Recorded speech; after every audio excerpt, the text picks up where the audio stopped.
নমস্কার বন্ধুরা, রসনায় আপনাদের সকলকে স্বাগত জানাই। আজ আমি দই পটল বানিয়ে দেখাবো।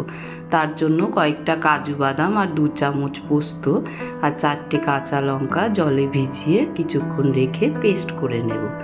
আর একটা বাটিতে হাফ চামচ জিরের গুঁড়ো, হাফ চামচ ধনে গুঁড়ো আর হাফ চামচ লাল লঙ্কা গুঁড়ো দিয়ে জল দিয়ে ভালো করে গুলে রেখে দেব। সম্পূর্ণ নিরামিষ এই রেসিপি, খেতে অসাধারণ হবে, বানিয়ে করে দেখবেন এইভাবে। এবার আমি কড়াই সাদা তেল নিয়ে নেব 4 চামচ। সর্ষের তেলও ব্যবহার করতে পারেন, আমি সাদা তেল করেছি ব্যবহার। এবার পটলগুলোকে আমি ভালো করে ধুয়ে এইরকমভাবে খোলা ছাড়িয়ে নিয়েছি আর এরকম চিড়ে নিয়েছি। এপাশের দিকেও চিড়েছি, আবার ওপাশটাও চিড়েছি। এইভাবে পুরো খোলাও ছাড়াতে পারেন, আবার পটলের গাগুলো চেঁচেও নিতে পারেন। এবার তেলটা গরম হয়ে গেলে পটলগুলো আমি ছেড়ে দেব, দিয়ে পটলগুলোকে ভালো করে ভাজবো। পটলগুলো একটু নাড়াচাড়া করে নিয়ে আমি তার মধ্যে পরিমাণ মতো নুন আর হলুদ দিয়ে দেবো।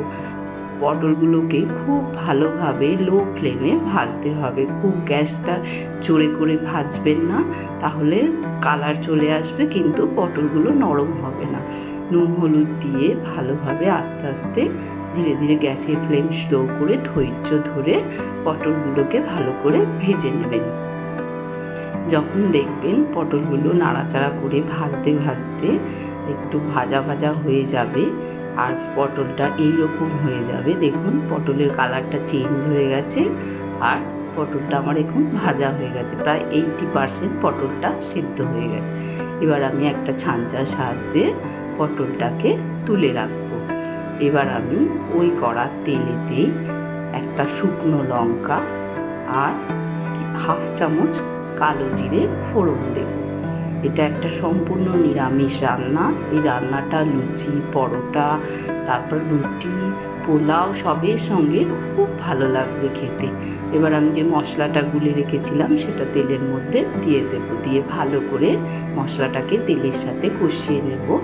যখন দেখবেন এরকম মশলা থেকে তেল ছেড়ে আসছে, তখন জানবেন মশলাটা আমার কষানো ঠিকঠাক আপনার হয়ে গেছে।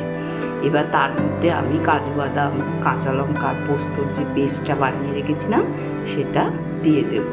দিয়ে গ্যাসের ফ্লেমটা একটু লোই রাখবো, হাই করে রান্না করবেন না। এবার খুব ভালোভাবে খুন্তি চালিয়ে কাজু বাদামের পোস্তর আর কাঁচা লঙ্কার পেস্টটা তেলের সাথে ভালো করে মিশিয়ে দেব।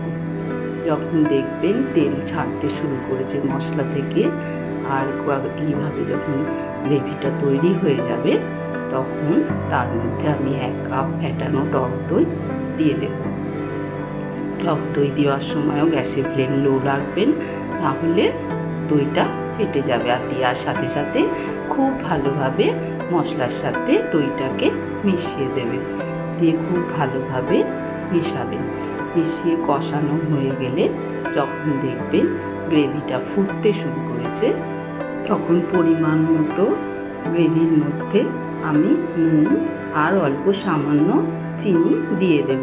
চিনিটা অপশনাল, আপনারা চাইলে নাও দিতে পারেন, কিন্তু যেহেতু নিরামিষ রান্না আর দইটা টক থাকে, তাই একটু চিনি দিলে টেস্টটা ভালোই হবে। দিয়ে নুন চিনিটা ভালোভাবে গ্রেভির মধ্যে মিশিয়ে নিয়ে যখন এইভাবে গ্রেভিটা ফুটবে, তখন আমি গ্রেভির মধ্যে ভাজা পটলগুলোকে দিয়ে দেব। দিয়ে পটলের সাথে ভালো করে গ্রেভিটাকে মিশিয়ে নেব। খুব ভালোভাবে গ্রেভির সাথে পটলটাকে মেশাবো। আমার ভিডিওটা যদি ভালো লাগে লাইক করবেন, কমেন্ট করবেন আর আমার চ্যানেলটাকে অবশ্যই সাবস্ক্রাইব করে আমার পাশে থাকবেন। এবার আমি কিছুক্ষণের জন্য পটলটা চাপা দিয়ে রাখবো। চাপা দিয়ে রেখে দেখুন এইভাবে যখন তেল ছাড়ছে, দেখবো আমার দই পটল রেডি হয়ে গেছে। এবার আমি গ্যাসের ফ্লেম অফ করে দেব, দিয়ে আমি দই পটলটা পরিবেশন করব। দেখুন কত সুন্দর দেখতে হয়েছে, খেতেও খুব ভালো হবে। আপনারা সকলে খুব ভালো থাকবেন। আমার পাশে থাকার জন্য আপনাদের সকলকে ধন্যবাদ।